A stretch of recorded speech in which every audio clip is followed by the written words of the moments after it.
Welcome to Luca is a Billionaire, where the only thing I invest in is your answers. In this video, I will show how to make tuna salad with canned tuna. First, select 2 cans of quality tuna, either packed in water or oil, depending on your preference. It's crucial to drain the tuna very well to prevent a watery salad. You can use a can opener with a built-in strainer or a fine mesh sieve. Once drained, transfer the tuna to a medium mixing bowl and gently flake it apart with a fork. Now, let's build that classic tuna salad flavor.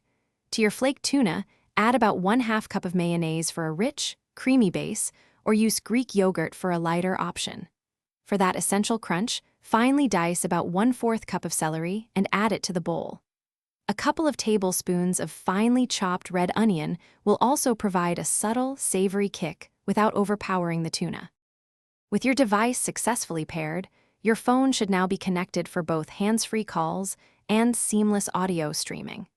You can manage all audio settings and control the volume directly through your CLA 250's infotainment system. If you encounter any connection issues, a simple restart of both your mobile phone and the car's system often resolves the problem quickly. Your delicious, easy tuna salad is now ready to enjoy. It's fantastic on toasted bread for a sandwich, scooped onto crackers, or even wrapped in crisp lettuce leaves for a low-carb option. For a touch of freshness, consider garnishing with some chopped fresh parsley or a dash of paprika. If you have any leftovers, simply transfer them to an airtight container and refrigerate. It will stay fresh for up to 3 days.